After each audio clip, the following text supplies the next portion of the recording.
The Royal Rumble has always been known for surprises, for unexpected returns, for moments that change the trajectory of professional wrestling for months and even years to come. It's the one event where anything can happen, where legends can return, where new stars can be made, and where the impossible becomes reality in the span of a single night. But what happened at Royal Rumble 2026 transcended even the elevated expectations that come with WWE's most unpredictable premium live event. What unfolded was something nobody saw coming. Something so shocking that it sent shockwaves not just through the wrestling world but through the entire sports entertainment landscape. The night had been electric from the opening bell. The crowd was hot, invested in every match, reacting to every near fall and dramatic moment with the kind of passionate energy that only a Royal Rumble audience can provide. Superstars from Raw and SmackDown had been delivering performances that would be talked about for years. The Women's Royal Rumble match had already provided several memorable moments and surprise entrants. The atmosphere in the arena was charged with anticipation and excitement, with every fan knowing that at any moment, something incredible could happen. Then came the attack on Braun Breaker. The young powerhouse had been having the night of his career up to that point, dominating his opponents with the kind of raw strength and athletic ability that had made him one of the most talked about rising stars in all of WWE. Breaker represented the future of the company, a second-generation wrestler with all the tools necessary to become a multi-time world champion and the face of WWE for the next decade. His combination of power, speed, and natural charisma made him seem almost unstoppable, a freight train barreling toward main event status with nothing capable of slowing him down. Breaker had just finished a hard-fought victory, standing in the ring celebrating with the crowd, his music playing, sweat dripping from his face, the adrenaline of competition still coursing through his veins. The cameras captured every moment, every gesture to the crowd, every flex of his impressive physique. This was Braun Breaker in his element, a young lion roaring to announce his arrival at the top of the mountain. The announcers were putting him over strong, talking about his incredible performance and speculating about what might be next for this rapidly ascending superstar.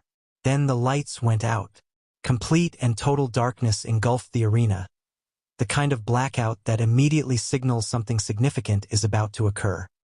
The crowd's reaction shifted instantly from celebration to anticipation, thousands of voices rising in a mixture of excitement and uncertainty. These moments of darkness at WWE events have become synonymous with debuts, returns, and shocking twists.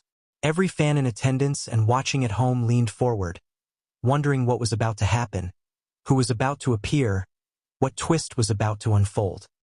When the lights came back on mere seconds later, the scene in the ring had transformed into chaos. Braun Breaker was down, writhing in pain on the canvas, clutching his midsection and gasping for air. Standing over him was a figure dressed entirely in black, face completely obscured by a mask that revealed nothing about their identity. The attacker's body language radiated menace and purpose as they surveyed their handiwork, looking down at the fallen Breaker with what seemed like satisfaction despite the obscured features. The crowd erupted in confusion and shock. Security personnel rushed toward the ring from all directions, but the masked figure moved with remarkable speed and agility, sliding out of the ring and disappearing into the crowd before anyone could reach them. The cameras tried to follow, operators scrambling to track the attacker's escape route, but the figure moved through the sea of fans with practiced efficiency, clearly having planned their exit strategy as carefully as they had planned the attack itself. Medical personnel swarmed into the ring to attend to Braun Breaker, who was clearly in genuine distress. His face showed real pain, his body movements suggested he had taken a significant blow, and the concern on the faces of the doctors and trainers surrounding him added legitimacy to the severity of the situation. This wasn't a routine attack that would be shaken off quickly. Whatever the masked figure had done to Breaker had done real damage, had taken one of WWE's brightest young stars and laid him out in the middle of the ring at the company's second biggest event of the year. The Royal Rumble continued, but the attack on Breaker remained the dominant story of the night. Backstage interviews showed wrestlers reacting with shock and concern.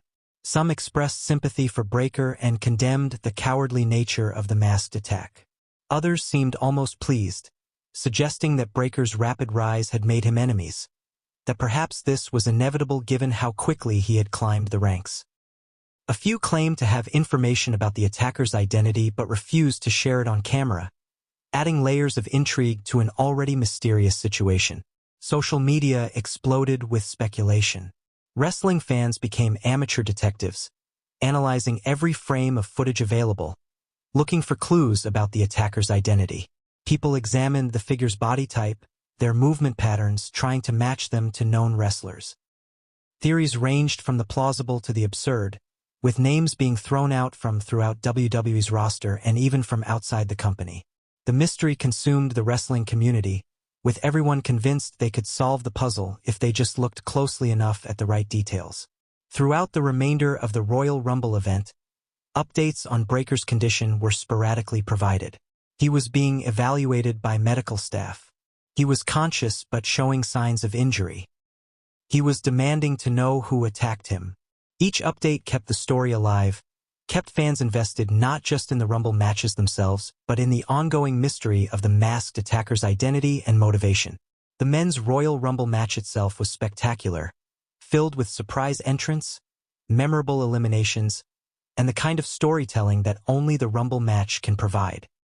But even as superstars battled for the right to main event WrestleMania, even as the final few competitors fought desperately to be the last one standing, a portion of every fan's attention remained focused on the earlier attack. Who was behind the mask? Why had they targeted Braun Breaker specifically? And what did this mean for the future of WWE's main event scene? As the Royal Rumble concluded and the event came to an end, the mystery remained unsolved. The masked attacker had not revealed themselves, had not been caught or identified despite extensive security footage review and investigation. WWE's social media channels capitalized on the intrigue, posting clips of the attack and asking fans for their theories about the attacker's identity. The speculation and discussion continued long after the event ended, with wrestling podcasts, YouTube channels, and news sites all offering their analysis and predictions. The following night, on Monday Night Raw, the attack was naturally the first topic addressed. The show opened with footage of what had happened to Braun Breaker at the Royal Rumble. Multiple angles showing the lights going out, the attack occurring, and the masked figure escaping through the crowd. The announcers emphasized the severity of the assault and the mystery surrounding the attacker's identity, promising that answers would be forthcoming as the investigation continued. Braun Breaker appeared on the show despite his injuries, his torso wrapped in protective bandaging, his face showing the determination and anger of someone who had been wronged and was demanding justice. He cut an impassioned promo about the cowardice of attacking someone from behind, hidden behind a mask, using darkness as cover. Breaker made it clear that once he discovered who was responsible, there would be hell to pay. The young powerhouse radiated intensity and conviction, making it clear that this wasn't just another storyline to him but something personal, something that demanded resolution and retribution. Throughout the Raw broadcast, cryptic videos began appearing. Short, unsettling clips that showed the masked figure in various locations, always obscured, always mysterious, but clearly taunting Breaker and the entire WWE Universe. These videos provided no clear answers but added atmosphere and tension to the ongoing mystery. The production quality was high, the tone was dark and menacing, and the message was clear. This was far from over. Then, in a segment later in the show, Braun Breaker was backstage, still searching for answers, still demanding to know who had attacked him. He confronted various wrestlers, asking if they knew anything, if they had information they weren't sharing. The tension in these confrontations was palpable, with Breaker's frustration growing with each dead end, each non-answer, each person who claimed ignorance about the masked attacker's identity. Breaker was walking through a dimly lit corridor backstage when the arena lights flickered. The crowd in the arena immediately reacted, sensing that something was about to happen. The cameras followed Breaker as he stopped walking, his body language shifting to high alert, his eyes scanning the shadows for any sign of threat. The atmosphere was thick with tension, with the sense that violence could erupt at any moment. Then, from the shadows, the masked figure emerged. But this time, they weren't running. They weren't hiding. They stood in front of Breaker, blocking his path, their presence radiating challenge and menace. Breakker immediately moved into a fighting stance, his fists raised, ready to finally confront his attacker face to face. The two figures stood there for a long moment, the tension building, the entire arena on the edge of their seats waiting to see what would happen next. The masked figure reached up slowly, deliberately, their hands moving to the edges of the mask. The crowd noise reached a fever pitch, everyone realizing that the big reveal was finally about to happen. Braun Breakker stood ready, muscles tensed, prepared for whoever might be behind that mask. The cameras zoomed in tight, ensuring that every detail would be captured, that this moment would be preserved from every possible angle. The mask came off, and the collective gasp from the crowd was deafening. Standing before Braun Breakker, a slight smile playing at the corners of his mouth, his eyes blazing with intensity and purpose, was Jon Moxley. The man formerly known as Dean Ambrose in WWE, the wrestling rebel who had left the company years ago to conquer the independent scene and help build a rival promotion, had returned to WWE in the most shocking and impactful way imaginable. Jon Moxley. The name sent shockwaves through the wrestling world. This wasn't just any returning star. This was someone who had publicly criticized WWE, who had seemed to burn bridges on his way out, who had become the face of alternative wrestling and spoken extensively about why he preferred working outside the WWE system. His return was something many fans had hoped for but few actually believed would happen. The idea that WWE and Moxley could reconcile their differences seemed almost impossible, which made this moment all the more stunning and significant. The camera caught every micro-expression on both men's faces. Breakker's shock and confusion as he processed who was standing before him. Moxley's calm confidence. The look of someone who had planned everything perfectly and was now watching his plan come to fruition. The two men stood there for a moment, the tension crackling between them like electricity, before Moxley finally spoke. His voice was rough, gravelly, carrying that distinctive tone that had helped make him one of the most compelling promo guys in the business. Moxley didn't launch into a long explanation immediately. Instead, he started by acknowledging the elephant in the room. Yes, he was back in WWE. Yes, he was the one who had attacked Braun Breakker at the Royal Rumble. And yes, there was a very specific reason for everything he had done. Moxley explained that he had been watching WWE from afar, observing how the company had evolved in his absence, seeing new stars rise and establish themselves as the future of the industry. And in watching Braun Breakker's meteoric rise, Moxley had seen something that both impressed and concerned him. Breakker had all the physical tools, all the natural ability, all the potential to become a legendary performer. But he was being built up too fast, elevated too quickly, praised too much without being properly tested against the kind of competition that forges true greatness. The speech was masterful, walking the line between compliment and insult, acknowledging Breakker's talents while simultaneously questioning whether he had truly earned his position. Moxley positioned himself not as a jealous veteran trying to hold back a rising star but as a necessary force of nature, someone who existed to test and challenge, to separate the truly great from the merely good, to ensure that anyone who reached the top of WWE was genuinely worthy of that position. Moxley talked about his own journey, the years of grinding in independent promotions, the countless injuries and sacrifices, the times he was told he would never make it, the obstacles he had to overcome to reach the top of the industry. He contrasted that with Breakker's path, noting that being a second-generation wrestler came with advantages that others didn't have, that doors opened more easily when you had the right last name. This wasn't about denying Breakker's talent, Moxley insisted, but about ensuring that talent was properly tempered through genuine adversity. The crowd was completely captivated, hanging on every word. Moxley's promos have always been compelling because they feel authentic and unscripted, like someone speaking their truth rather than reciting memorized lines. Even in this corporate WWE environment, he managed to maintain that edge, that sense of danger and unpredictability that had always defined his character. Braun Breakker finally responded, his voice shaking with barely controlled rage. He didn't care about Moxley's justifications or his philosophical arguments about testing and adversity. All Breakker knew was that Moxley had attacked him from behind, hidden behind a mask like a coward, and denied him the opportunity to defend himself. If Moxley wanted to test him, wanted to see if he was truly worthy, then they should settle it the right way, face to face in a match where both men knew what they were getting into. Moxley's smile widened. That was exactly what he wanted to hear. He hadn't come back to WWE just to attack Breakker once and disappear. He had come back to wage war, to push Breakker beyond his limits, to either forge him into something greater or break him completely. The challenge was issued and immediately accepted, the match seemingly inevitable, but Moxley made it clear that when they finally stepped into the ring together, it wouldn't be a regular match. It would be violent, brutal, the kind of fight that would test every aspect of Breakker's character and ability. The two men stood face to face, neither backing down, the tension between them so thick you could cut it with a knife.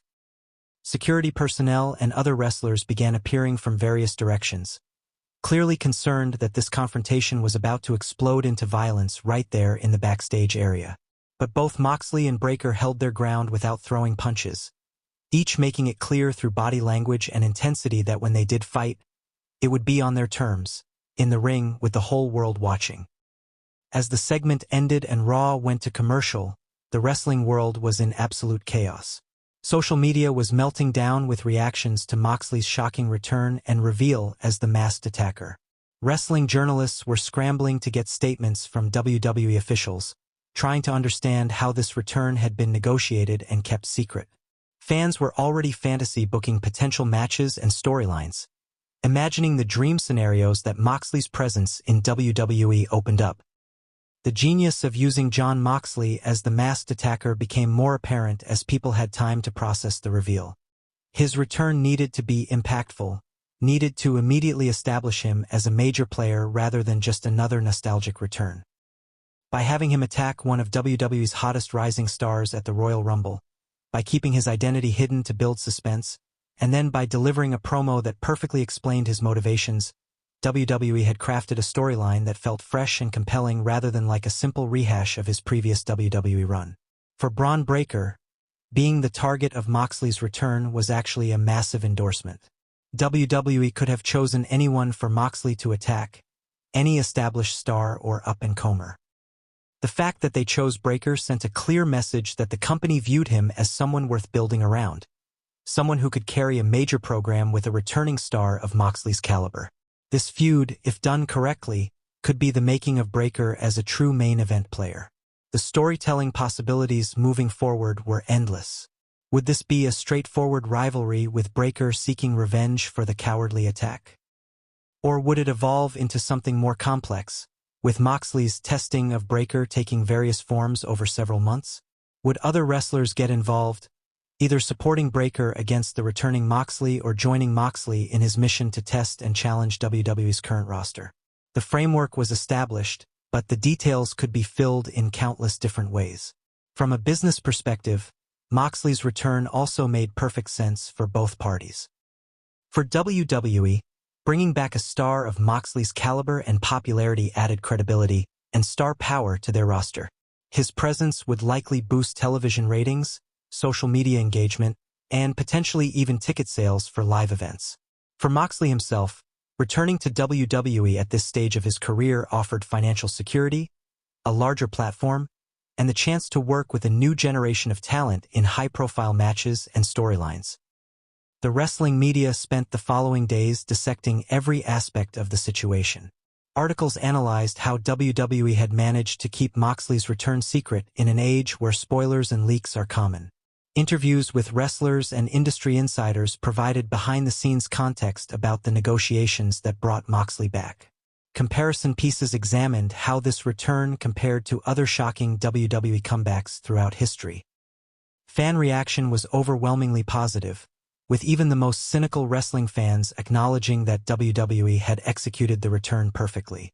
The mystery of the masked attacker had been genuinely intriguing, the reveal had been shocking and satisfying, and the immediate establishment of a compelling rivalry with Bron Breakker gave Moxley something meaningful to do rather than just appearing for nostalgia's sake. Looking ahead to their eventual match, the anticipation was already building to fever pitch. Jon Moxley and Bron Breakker represented different eras and styles of wrestling, making their clash inherently interesting from a purely in-ring perspective.